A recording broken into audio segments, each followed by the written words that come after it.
And now, it's Boomer Life, lifestyle discussion designed to make your life more engaging, meaningful, and complete. Celebrating the baby boomer generation, this is Boomer Life on CIL 650. We need money. We need money. Talking about money, money, money. We need some money. We need moolah, y'all. And welcome to Boomer Life on CIL 650. I'm Joanne Sutton. A well-thought-out plan for your financial future is an integral part of building the life that you want for yourself and for your family. So on Boomer Life today, we're talking about your financial future with JimDoyle, Senior Financial Consultant with Investors Group Financial Services, Inc. Now, Jim, I understand that you hold a number of designations. You are, and correct me if I'm wrong, but I believe you are a certified financial planner, a chartered life underwriter, a registered trust and estate practitioner, a certified divorce financial analyst, as well as a certified international wealth manager. You're also a graduate of the UBC Sauder School of Business Family Enterprise Advisor Program. You've had a number of articles published in the Financial Times, the National Post, the Province, the Vancouver Sun, and Jim is also a frequent contributor to Business in Vancouver. Jim has appeared on the City TV Morning Show and the Bill Good Show, as well as the Family Matters television series on Check TV with Judge Harvey Brownstone speaking on wills and estates, as well as family finances and divorce. Jim, welcome back to the show. The RRSP deadline of March 2nd has come and gone. For a lot of Canadians, the first 60 days of the year are a time when many financial institutions, including the one that I deal with, raise awareness of the importance of saving for retirement and exploring your financial goals and plans.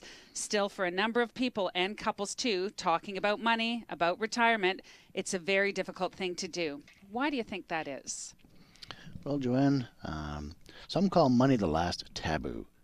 It may be a conversation people dread even more than religion or politics. Sometimes we don't want to talk about money because we made mistakes, or we feel ignorant, or we fear conflict. But experts say staying silent hurts the relationship because it saps intimacy.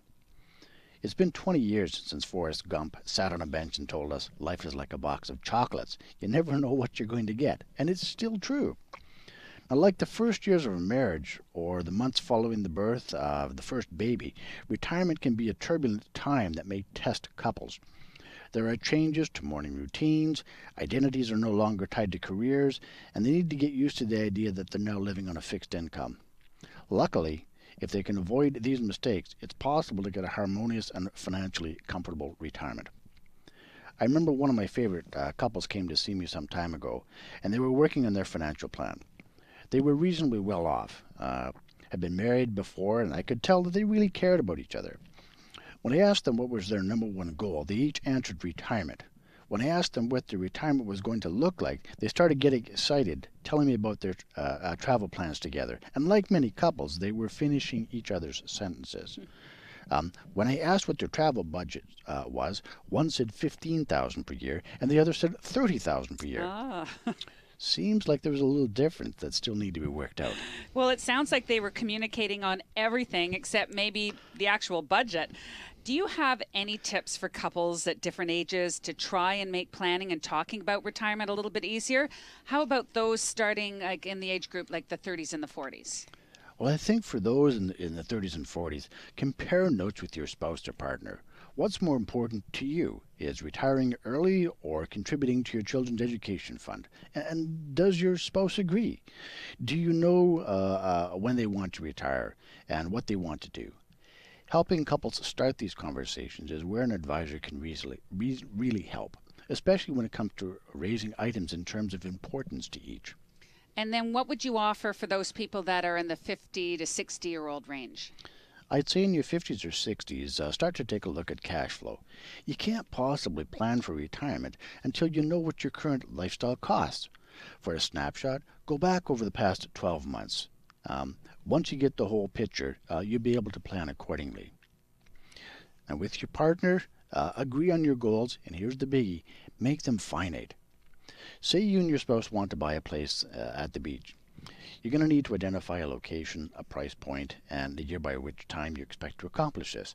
Once you know you'd like to spend, say, $250,000 on a cozy place in the Dominican, you can start making it happen. So by the time couples have retired, and we've had all these conversations, I would expect everybody has it all in place, don't they? Well, in retirement, I think the big key here is have a plan. If you haven't done so already, consult a financial advisor to discuss how to deploy the assets you have. If either of you or your spouse are passionate about work, consider continuing on a part-time job or contract basis. And here's a big one. Be flexible. Just because you and your partner have a certain amount of money saved doesn't mean that you're going to receive a set amount of money each year or each month for the rest of your life. Your assets may have the occasional bad year, so be prepared. So when it comes to planning for retirement, are there some common mistakes that even smart couples make? There's probably a few that we see repeated from time to time. Couples procrastinate till the end. The biggest mistake that couples make is that they don't talk about retirement until they're near it. Only one half of the couple coming to the planning meetings, that's another big challenge that we see. And besides the obvious, in terms of being a problem, you don't get to have a say in how you save for retirement. There's another reason it's a bad idea to allow your better half to make all the decisions and do all the planning. He or she might get sick or might pass away. And then what? Yeah. And another challenge, couples don't plan for speed bumps. People get ill, they lose their jobs, become disabled, get divorced, or if you're in a business and you have a partner, these things happen to them. Then what happens to your business and ultimately your plans? And we're seeing more of this one these days. Couples haven't considered a staggered retirement. Well, this is good because would be the couple retiring at different stages in their life or 5 years apart. Absolutely. But I think before you go down this particular path, couples need to have a conversation about the emotional ramifications of this. If one spouse, say, is a decade older than the other, a little compromise might be in order. The older person could retire a couple of years later, while the younger one could leave work a few years ahead of schedule. It's about goal setting and working together. And when retirement is far away, it's hard for couples to focus on it. But the sooner you start talking to your partner or your spouse, the better. The two of you may not be on the same page in terms of what you want to do and how you want to spend your money, so these conversations can really help. Now, for example, this is a disconnect that we often encounter when working with couples considering options for the retirement years. The wife might assume that they'll sell the house to live closer to the kids and the grandkids, while the husband would rather buy a cottage and fish. She might expect to run her business and fully never retire, while he can't wait to ditch his job at 60. I've actually heard this story before. So it's pretty obvious that parents want what's best for their kids. So when it comes to teaching money skills, surely most parents feel the need to do a good job. It's not uncommon that I speak with parents who are looking for a game plan on how to teach their kids essential money skills. It's a skill many parents admit to being uncomfortable tackling. Anxiety can increase if parents feel that their money skills aren't great, especially if they may not have had a good handle on debt or spending or even saving choices. For those parents, I'd like to offer encouragement. I don't think you have to be an expert to start, but it does take consistent time and effort, and over time, that effort should pay off. It's a gift that can last a lifetime. So, Jim, can you share a few simple tips or tools for parents to consider? It doesn't have to be complicated. Use everyday experiences to talk with your kids about how you make financial decisions, including things like which brand to buy at the grocery store, whether to purchase a new car or fix an old one, how you're going to save for a trip to Disney World, and how, of course, the kids can pitch in, or even how you're saving or putting money aside for your own retirement. Mm-hmm. Tailoring the message for kids at various age groups. It seems like that would be important and obvious to some. When it comes to preteens, what sort of things could a parent do? One activity that happens almost every week is going grocery shopping. So as an example, kids expect clean clothes, but don't really have a good handle on what things cost. Considering asking the child to bring a calculator when you go grocery shopping, and ask them to add up the items that go into the shopping basket. Finding teachable moments, that's the key. I met a dentist in the interior a couple of years ago who had achieved a fair bit of success in his life. He had educated his children well on financial matters, but was surprised at the financial choices his grandkids were making. Seems his best-intentioned education hadn't trickled down to the grandkids. So he spoke to his kids and asked permission to undertake a task. He offered to match the grandkids' monthly allowance only if the grandkids provided him with their receipts on where they spent their money. He told them his beliefs around money was that some of it had to be saved for the long term, some of it could be spent and enjoyed, and some of it was to be shared or given to those less fortunate. Within several months, the kids were making choices that he valued without additional prompting. With a big smile on his face, he told me, "I'm not sure I could have paid any amount of money to have my grandkids learn this." I could see he was proud of his grandkids. That's an excellent story. It's and some great tips there on teaching the value of a dollar to children, whether they're your children or your grandkids. So kids get to start making some of their own money decisions once they start receiving that allowance. Can we find teachable moments in getting an allowance? Well, parents shared their story, wishing they had started their child on a regular allowance earlier in life.